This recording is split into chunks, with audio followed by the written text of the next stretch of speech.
umuntu ukunze umwitasha. Hanyuma rero nkavuga aravuga ngo icyo mushaka murakibura.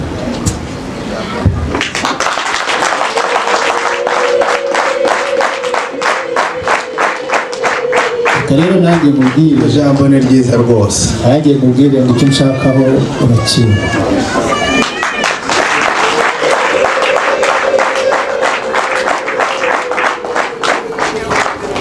rero uriya mugabo wo haruguru yawe Yego. uraho neza. amahoro. Yego. ntabwo urugendo rwawe rurerure ko n'ijwi ritazamuka.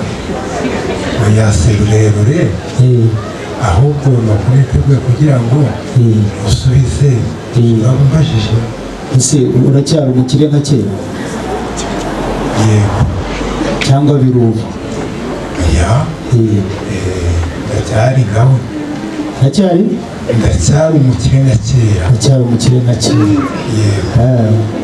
iwanyu iterambere rigeze he? iwacu imihanda irahari, ariko gusa hari n'urwuri kandi mba mwiga.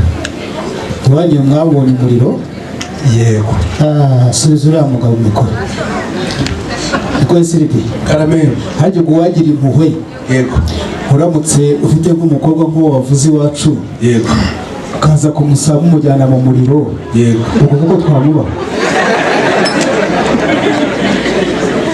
umuriro rero uyu mugabo avuze, uyu muriro avuze ni uko atawusobanuye. umuriro ubamo ibyiciro byinshi, habamo umuriro uza mu ifumba bagacana, uwo ni nawo utwika imisozi igashya. hakaba n'umuriro w'amashanyarazi, umuriro ufite uko ugenda, uba ufite ibiwukontorora, ari nawo uyu ducanye, ari nawo n'utuma y'indangururamajwi ijwi ry'umusaza rigasarara. umuriro akubwiye rero nta mashanyarazi, n'aha ndayahabona.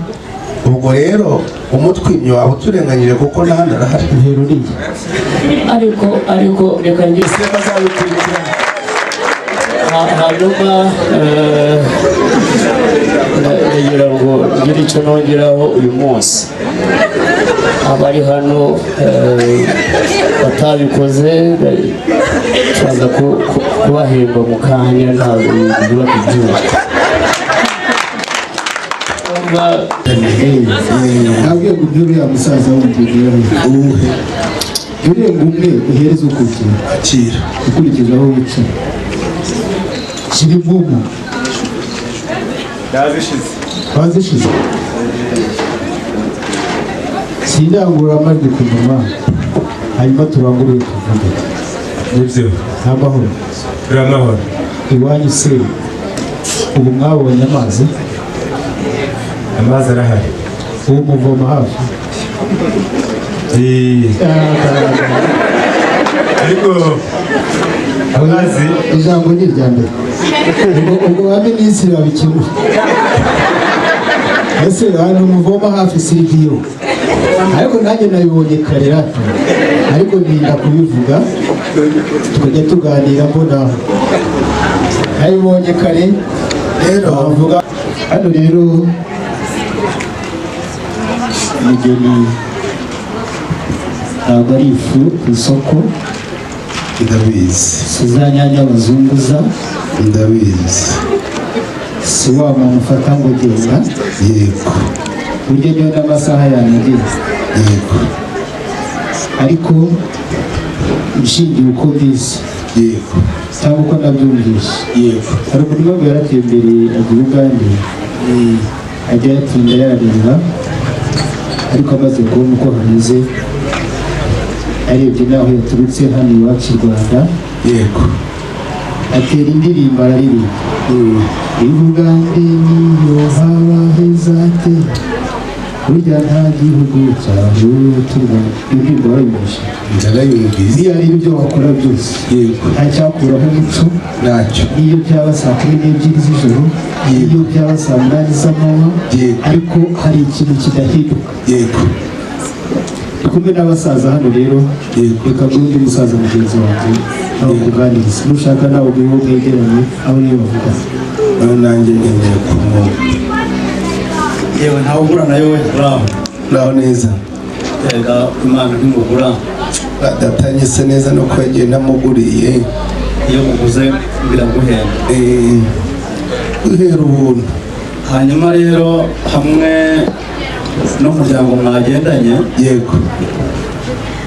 Ndabareba bose barakeye guhanga. Yego. Nta maziri. Yego. Ntacyo twabashinja, nta n'icyo twabima. Yego. Imisozi mwarenze ni myinshi. Yego. Urukundo rurabasabye. Yego. Iyo mpamvu rero hamwe n'izindi rwose ntawugura nayo. Karameri. Mu muryango wacu uwemerewe umugeni.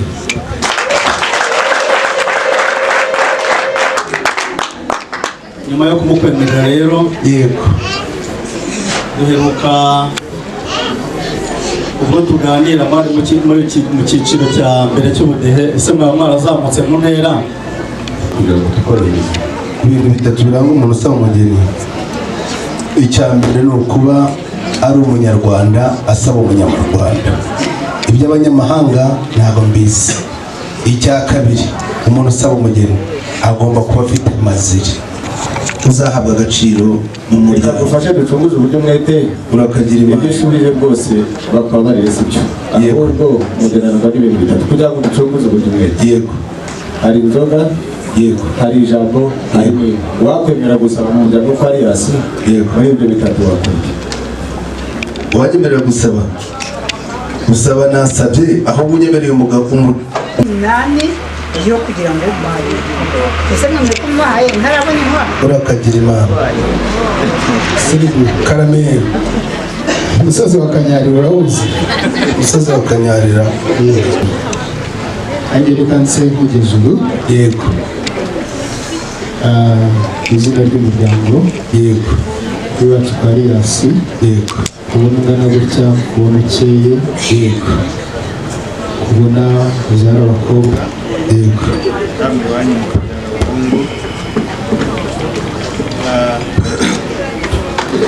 Reka bakubwire ngo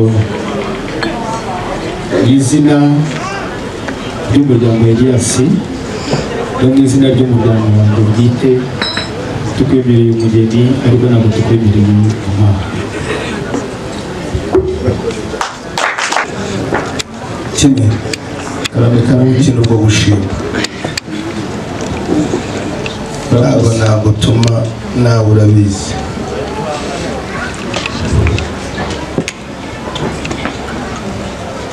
Shanga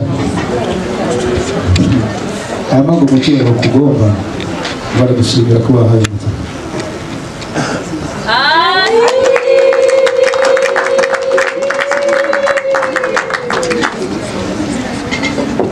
Maze rero nikwije iyi ni cyozi cyogerewe.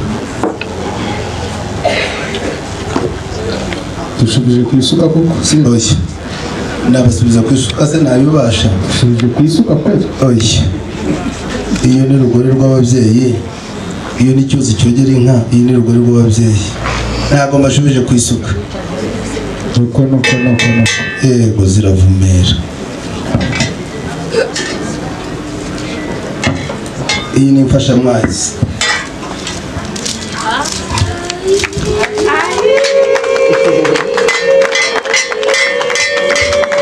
Ikindi kimenyetso yuko ifite ubuziranenge yitwa imfashamwazi. Bijegera. Oya ntabwo ijegera. Hayabaye iki? Ni uko iba imeze, ni uko isohoka mu ruganda imeze, kandi ntabwo bayitwara gutya. Ntabwo ari ibibazo, itwara gutya ikaba ibisubizo, igakoreshwa itya. Urakagira Imana. Ntabwo igihinda. Oya iyo wakije giyaka ntabwo ihinda. ko ndemeze nk'iyarenga mu kwabo. Oya ntabwo, kandi konesha ni icyaha cy'abashumba, ariko Imana yarabababariye. Rwose nkurikije ko ngibona no mu ko abandi irashye bukeya ndabona yarenga mu kwabo. Iki ni ikibumbiro cy'imivanda itarabasha kuwushoka. Iki ni kimwe cya kizungu bambwiraga. Oya ntabwo ari icya kizungu, ni icy'umuryango amasuka. Yego. Iki cyo ni igicuba. Igicuba ntigiherezwa wamuziritse ibiganiro. Inzega ntabwo mwari agatuza kandi nanjye mpari. Yego. Nta musaza uri agatuza kandi turahari turabasore turabikora. maze ubanza urebe ko ari isugi. Yego. Acyabo. Ziravumera.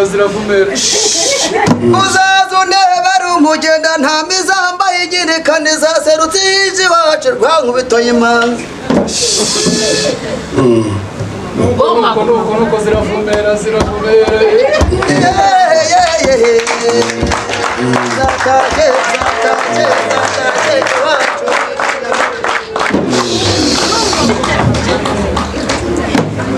nuko Maze kimwe. Yego. Izi zo ni inkwano z'umuco, inkwano z'umuryango rero unkoshe ukwezi.